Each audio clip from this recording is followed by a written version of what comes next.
안녕하십니까. 오늘은 제3의 공해라 불리는 빛공해를 많은 사람들에게 알리기 위해 다크스카이 레인저스라는 프로그램을 소개하고자 합니다. 다크스카이 레인저스는 우리말로 밤하늘 지킴이라고 불리우는 프로그램입니다.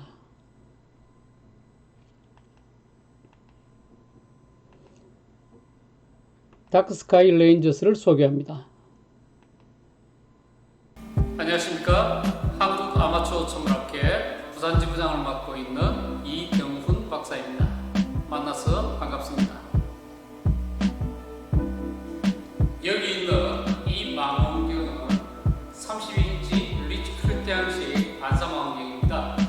최근 들어서 이 망원경에 아주 크나큰 위협이 되는 일들이 발생하기 시작했습니다. 바로 주변 아파트들의 신축과 전 외국 대학교의 이전으로 인한 빛공해로 관측 환경이 점차 나빠진다는 것이었습니다.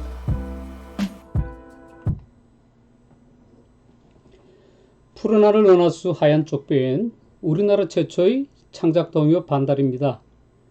반달이 걸쳐 있는 여름밤 은하수를 보신 적이 있나요? 사실 달과 함께 있으면 은하수가 잘 안 보입니다. 네, 은하수를 본 적이 없으시다고요? 은하수를 왜 본 적이 없을까요? 그렇다면 그 이유를 이제부터 하나씩 알아가 보도록 하겠습니다. 옛날 사람들은 지구가 우주의 중심에 있다고 생각했었습니다. 모든 천체가 지구를 돌고 있다고 생각했죠. 코페르니쿠스 이후 지구가 다른 행성들과 함께 태양 주위를 돌고 있다는 사실을 알게 되면서 지구는 우주의 중심에서 태양계 세 번째 행성으로 밀려났습니다. 하지만 지구가 속해 있는 태양계도 우주의 중심이 아니었죠. 더욱이 우리 은하의 중심조차 아니고 은하의 중심에서 약 3만 광년 떨어진 나선팔에 있었습니다. 현재 알려진 우리 은하의 모습은 그림과 같이 옆에서 보면 가운데가 부푼 납작한 원반 모양이며 위에서 본 모습은 은하의 중심 부분에 막대 모양의 구조가 있고 막대의 끝부분에서 여러 개의 나선팔이 휘돌아 나오는 모습을 하고 있습니다. 우리 은하를 막대 나선 은하라고 부르는 이유이기도 하죠.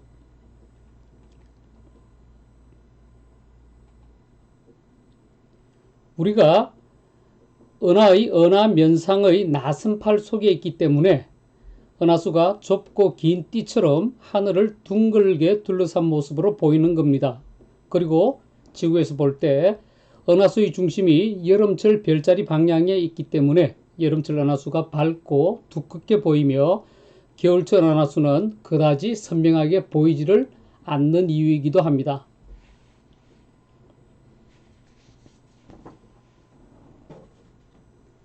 은하수가 뜨고 서너 시간쯤 지나면 하늘을 둘러싼 아름다운 은하수 아치를 볼 수가 있습니다.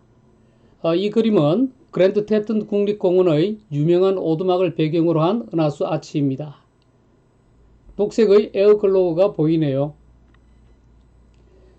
자, 이런 둥근 아치는 우리가 은하의 나선팔 속에 있음을 느끼게 해주는 그런 증거이기도 합니다. 그랜드 캐니언 파수도에서 바라본 은하수 아치와 우뚝선 은하수의 모습입니다. 옐로스톤에서 가늘천이 솟구쳐 나오는 그 뒤쪽에 은하수가 걸쳐 있는 모습을 볼 수가 있습니다. 이렇듯 미국 서부 오지의 은하수들은 매우 밝고 두껍게 그 자태를 뽐내기도 합니다. 하지만 우리나라에서도 은하수를 제대로 볼 수 있는 장소들이 꽤 있기도 하죠. 그 중에 하나가 강원도 속초 울산바위 뒤쪽에 떠오른 은하수입니다. 경남 합천의 황매산은 남부지방에서 유명한 은하수 관측지 중의 하나입니다. 영양군은 국제밤하늘 보호공원으로 지정받은 유명한 은하수 관측지입니다. 반딧불이 천문대도 같이 있죠. 원형의한 렌즈로 찍은 사진을 보면 지평선 부근에 광해가 거의 없음을 알 수가 있습니다. 역시 지평선 부근에 광해가 없다는 것을 충분히 알 수가 있죠. 반딧불이 천문대 위로 떠오른 은하수 아치의 모습입니다. 자, 잘 감상하셨나요? 그러면 지금부터 같이 은하수를 관측하러 나가보도록 하겠습니다. 불사. 집 근처에서는 빛공해가 너무 심해 별이 하나도 보이질 않네요. 조금 멀리 나가 봅시다. 도시 외곽 공원으로 나왔는데도 빛공해가 심해서 밝은 별 한두 개 외에는 보이질 않네요. 차를 타고 멀리 나가보지만 역시 빛공해로 인해서 별들이 잘 보이지가 않습니다. 자, 무엇 때문일까요? 당연히 빛공해 때문이죠.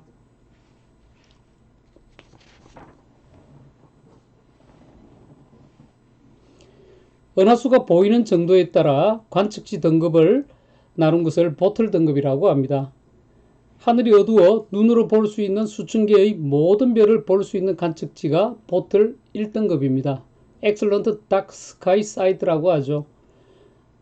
밤하늘 어둡기에 따라서 2등급부터 8등급, 9등급까지로 분류를 하고 있습니다. 우리나라에서 가장 좋은 밤하늘을 가진 영양군의 국제밤하늘 공원조차도 보틀 3등급에 불과합니다.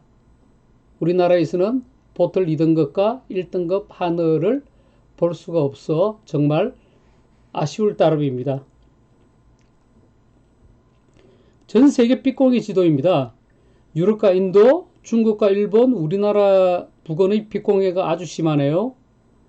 G20 중에서 이탈리아가 제일 빛공해가 심하고 다음으로 우리나라가 두 번째로 빛공해가 심하다고 합니다. 자, 우리나라 전체가 빛공해로 덮여 있는 것을 볼 수가 있네요. 경북 영양과 광원 일부 지역만 어둡게 보입니다.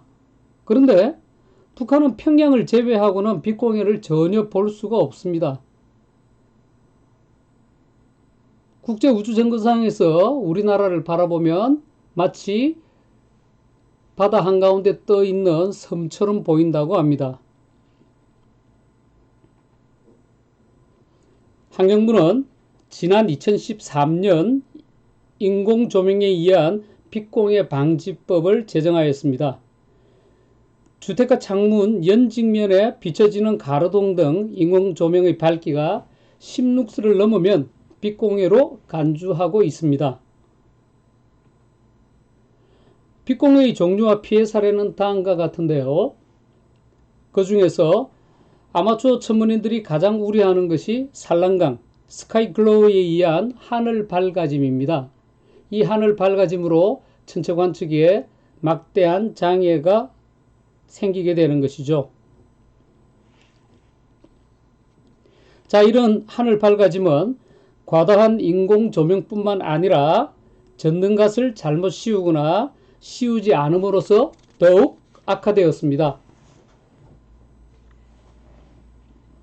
전등에 갓을 씌우기만 해도 많은 빛공해를 막을 수가 있습니다. 필요 없는 곳에 빛을 줄이면서 필요한 곳에 빛을 올바르게 사용하도록 하는 것이 올바른 빛 사용법입니다.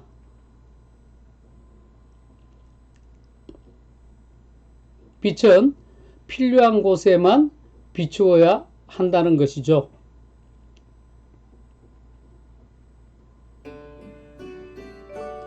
과도한 야외 조명은 하늘 높이까지 영향을 미쳐 별을 볼 수 없게 만듭니다.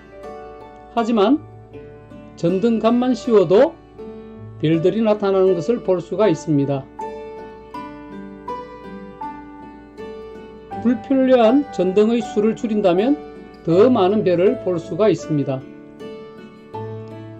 모두가 잠든 후 모든 야외 조명이 꺼진다면 은하수가 나타나겠죠.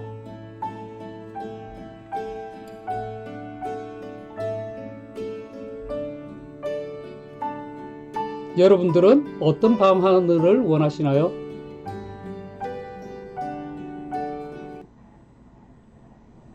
그렇습니다. 오늘 이야기의 주제는 환경문제, 그 중에서도 빛공해에 관한 것입니다. 올해로 50주년을 맞이한 지구의 날은 매년 4월 22일 10분간 소동을 통해 전 세계 사람들이 환경에 대한 경각심을 가지기를 바라고 실시하고 있는 환경운동입니다.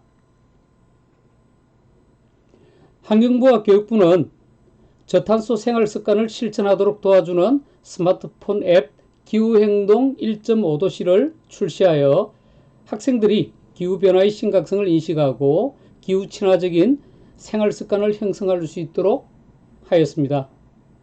기후행동 1.5도시 앱을 찾아서 한번 깔아서 실천해 보도록 합시다.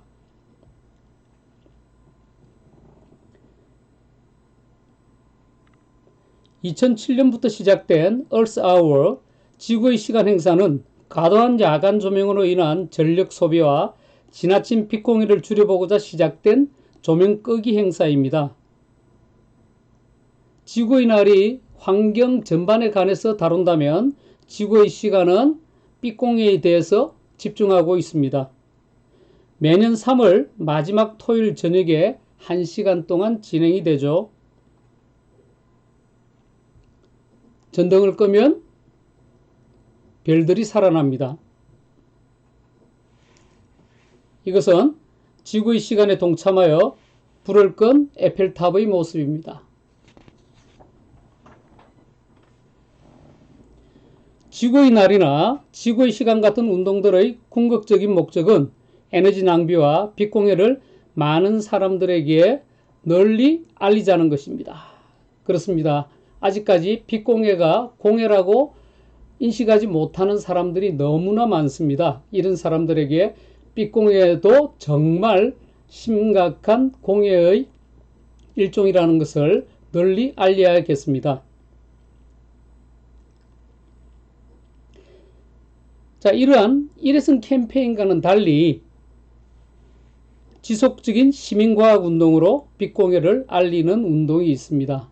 바로 IDA, International Dark Sky Association, 국제 밤하늘 협회가 주도하는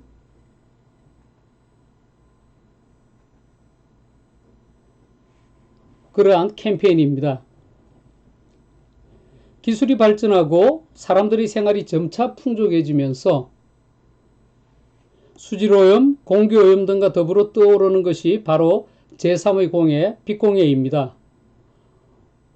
우리는 전기와 야간 조명의 혜택을 많이 받으면서 살아가고 있지만 인공 조명들이 우리가 알지 못하는 사이에 빛공해가 되어 많은 것을 빼앗아가고 있습니다. 만약 고흐가 이렇게 빛공해가 심한 시대에 살았다면 이러한 아르르의 별이 빛나는 밤에와 같은 대작은 나올 수가 없었겠죠.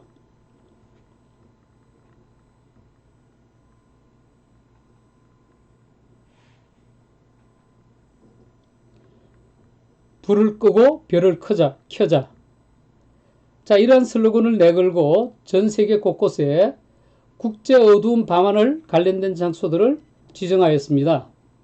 도시 밤하늘 지역, 국제 밤하늘 커뮤니티, 국제 밤하늘 보호공원, 국제 밤하늘 보호지역, 그리고 국제 밤하늘 보호성역 등을 지정하여 밤하늘을 보존하려는 노력을 국제 밤하늘 협회 IDA가 하고 있죠. 우리나라는 경북 영양군이 아시아 최초로 국제 밤하늘 보호공원으로 지정되었습니다. 인공조명으로부터 생태계를 보호하고 소중한 밤하늘을 지키기 위한 영양군의 노력이 IDA로부터 인정받은 겁니다. 밤은 우리 인생의 절반을 차지하고 있습니다. 수백만 년 전 인간이 지구에 출현한 이후 20세기 들어 겨우 수십 년 만에 밤하늘의 별들이 빛공해로 인해서 급속도로 사라지고 있습니다. 북미 지역에 50년대, 70년대, 그리고 90년대를 비교해 보시고, 그리고 지금 2020년 이때의 삐공해의 정도를 보시면 정말로 빠르게 삐공해가 확산하고 있음을 알 수 있습니다.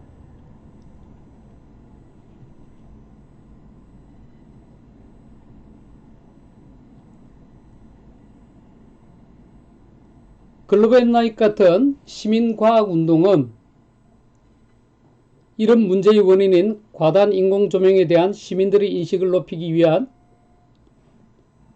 국제적 캠페인으로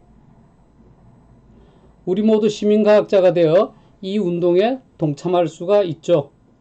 지금 당장 즉시 밖으로 나가 직접 눈으로 별을 보고 우리가 보고 있는 별 중 가장 어두운 별이 무엇이며, 그리고 그 관측한 결과들을 기록을 한 후 글로벌 엔나잇 홈페이지에 접속하여 관측한 결과를 전송하는 바로 다크스카이 레인저스 밤하늘 지킴이 활동을 시작하도록 합시다.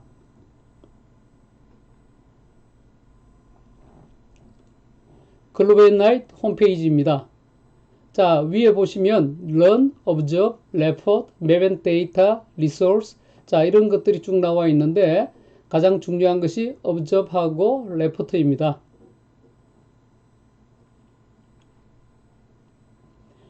(2020년) 글로벌 엔나잇 일정과 2021년 글로벌 엔나잇 월별 일정이 나와 있습니다. 자, 그런데 한 달 동안에 30일 내내 이 활동이 이루어지는 것이 아니라 2021년 1월을 살펴보면 4일에서 13일만 이 활동을 하도록 되어 있습니다. 그 이유는 무엇일까요? 네, 바로 달 때문이죠. 달이 떠 있으면 삐공해에 달의 밝기까지 더해져서 별을 제대로 볼 수가 없습니다. 그래서 이 밤하늘 지킴이 활동은 하늘에 달이 없을 때에만 가능합니다. 그래야 전 세계의 결과들을 비교해 볼 수가 있는 것이죠. 그럼 언제 보게 되느냐? 날짜를 보면 아시겠지만 하얀 달에서 검은 달까지 활동을 하게 되어 있습니다. 상현 달 때는 왜 안 되느냐고요? 상현 달은 우리가 관측하러 나가는 초저녁 시간에 하늘에 떠 있기 때문에 상현 달 시기에는 이 활동을 하지 않습니다. 겨울철 해가 지고 나서 1시간쯤 후 밖으로 나가 남동쪽 하늘에 떠오르는 오리온 자리를 직접 찾아서 보도록 합니다. 오리온 자리는 베텔기우스와 리겔이라고 하는 두 개의 일등성을 가지고 있습니다. 그리고 가운데 나란한 별 3개는 오리온의 벨트라 분류는 3태성입니다. 두산과 같이 밝은 대도심에서는 겨우 1등성들만 볼 수 있는데 오리온 자리의 베텔기우스, 큰 개 자리의 시리우스, 작은 개 자리의 프로키온으로 이루어진 겨울철 대삼각형 정도가 겨우 보이는 정도입니다.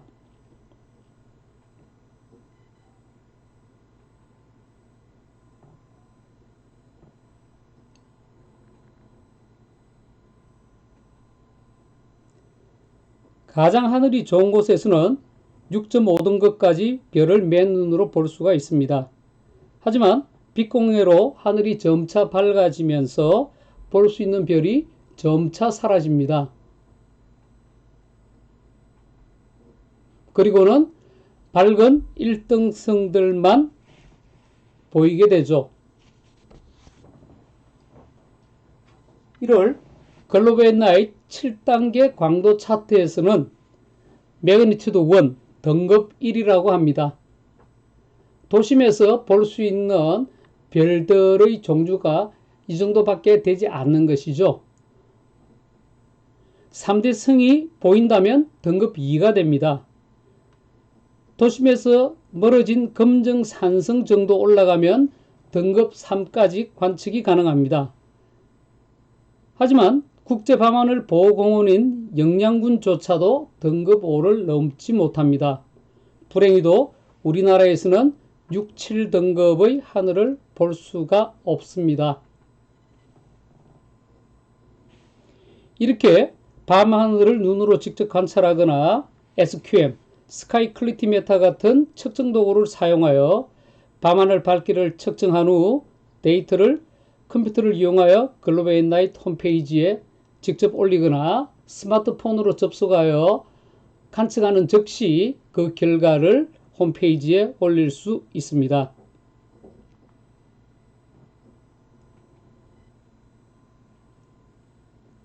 스마트폰에서 다음과 같은 6단계로 관측을 한 후 데이터를 전송을 하는데 오른쪽 아래에 있는 이 검은 측정 도구가 바로 스카이 클리티 메타입니다.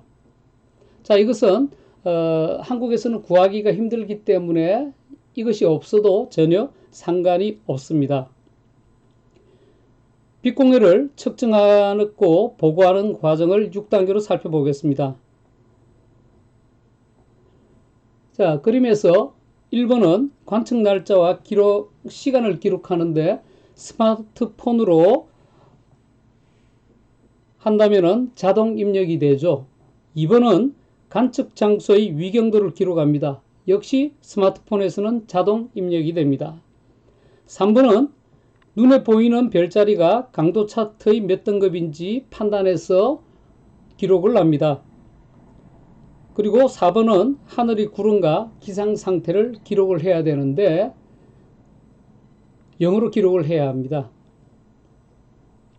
5번은 스카이 클리티 메타가 있다면 하시면 되고 그렇지 않다면 하지 않아도 상관이 없습니다. 그리고는 6번에서 서브밋 데이터를 전송을 하죠. 자, 이렇게 하면 여러분들이 측정한 데이터가 글로벌 앳나잇 홈페이지의 아카이브에 저장이 됩니다. 스카이 클리티 메타가 있다면 이렇게 밖에 나가서 스카이 클리티 메타를 머리 위쪽으로 높이 치켜둔 후에 버튼을 한번 누르면 하늘 밝기의 등급이 숫자로 표시가 됩니다. 그리고 한 번 더 누르면 측정 당시의 기온이 기록이 되죠. 이 두 가지 데이터를 기록을 하는데 한 번만 측정할 것이 아니라 3번에서 5번 정도 측정을 하여 평균 값을 보고하도록 합니다. 전 세계 밤하늘 지킴이들이 측정한 밤하늘 밝기가 기록된 지도입니다. 2006년부터 밤하늘 밝기가 기록되어 있으며 모든 자료를 누구나 다운로드하여 탐구 활동에 이용할 수가 있죠.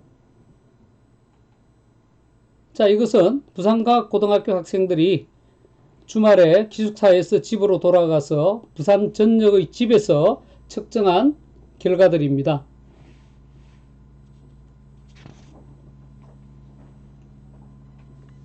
자, 이것은 새로운 방법인데 로스 오브 더 나잇이라고 하는 스마트폰 앱을 이용하여 밤하늘 밝기를 측정하는 방법입니다. iOS와 안드로이드 모두 가능합니다. 자, 이 앱은 밤에 스마트폰을 들고 밖으로 나가서 앱을 실행하면 어떤 별이 보이는지를 묻고 그 별을 찾지 못하면은 하살표가 나타나죠. 이 하살표를 따라서 가면은 측정을 해야 될 별이 나타납니다. 그러면 그 별이 보이는지 안 보이는지를 밑에다가 나온 대로 별이 보인다면 스타이즈 비지블을 클릭을 해주시고 그렇지 않다면은 왼쪽을 클릭을 해주시면 그 다음 단계로 넘어갑니다. 이런 식으로 최소한 8개 정도의 별들을 밝기가 점차 어두워지는 별들을 따라가면서 측정을 하고 기록을 하게 합니다. 대략 평균적으로 6분 정도 걸리며 어두워서 별이 잘 보이는 장소에서는 좀 더 많은 별들을 측정을 하게 합니다.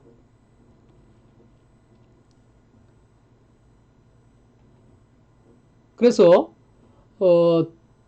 잘 보이는 별과 희미하게 보이는 별, 보이지 않는 별들로 등급별로 몇 개까지 보이는가에 대한 차트가 바로 이렇게 기록이 되죠.